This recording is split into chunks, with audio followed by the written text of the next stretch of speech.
So yeah, the thing is that as you're expanding and things like the aspect of you that ends up being central to your aliveness will come in deeply layers of onions as you are soul retrieving and reconnecting again, and you're going to be reconnecting again and again and again for each new evolution, for each new threshold, for each new like place of grieving and then reclaiming that part of yourself is part of the journey, and you're embraced revisiting a part of yourself, even if it only been got to know that deeply. I'm just using my bisexuality journey as an example, my queerness journey as an example. So yeah, it did also bring up like, okay, there's a way of, another coming to terms with my bi-ness, my, way of loving people and seeing and being loving the aliveness that manifests in the different genders more deeply and on my terms, and just coming today and being with other queer people tonight of a member in my local community who is going to be moving away in a few weeks, and we just had it, and that just brought it up like how far I come, how far this group of people have come, and I've been blessed to know them. And it dawned on me of like, how can I, have both full for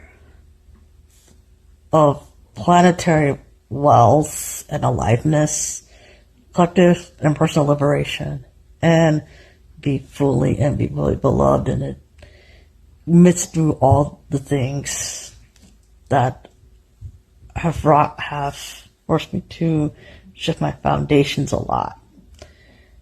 And now I am in the mark of writing a solo book of my own and revealing everything of how do I better utilize my own vocation, taking my own advices, and now it's shaking a lot. And since then there's layers, mostly because of now at the place where now the terms of now understanding power, voice, literacy, and holding multitudes while holding a moral center, and it just brought up and things happening and periods of shedding have been happening in my life lately, and a lot of rebuilding it and a lot of repair work with people and myself that, and a lot of this dissolving that led me to revisit it again. And it's been a constant revisiting of, okay, this is probably, coming to terms with myself again. It's also coming to terms with who I am. And this is happening during the pandemic, obviously, like pretty much a lot of it during the pandemic, and integrating all that. So that's an example, and I decided to just be with it and take my time with it after I, come in terms with myself at this stage of my life in this 30s era. Now I'm close to my end of it. So it's been years. And that's an example. And since then, I educated myself for myself. And even before that, I've been so many parts of being with the intersection of sexuality, gender, and faith in liberation for like decades before coming to terms. This is not a coincidence that that's been happening through my own journey of reclaiming my sensuality, of first coming through like a spiritual leadership development journey with a dear friend, which did part of it is coming into being with your erotic aliveness,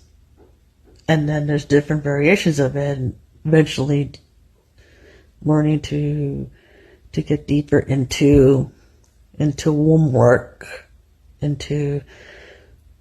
working with my womb, and through that I come to terms that I love both men and women deeply. Part of the process of refining and expanding and deepening the types of trajectories the highest timeline trajectories that are going to be a part of you. And there'll be a moment where an aspect of you just comes and returns to you or returns to yourself. The one example of that is coming to terms since 2021 to 22 about being a feral bi babe, of truly capacity of loving and being with the deep pull for all genders, in the most fantastical way. I'm here for 40 days and 40 nights visibility challenge, and I'm gonna share what's been landing for a bit. The most thing that's not landing at the moment is that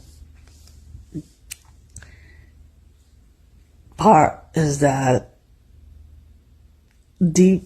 fully coming to terms with yourself takes layers, like onion layers,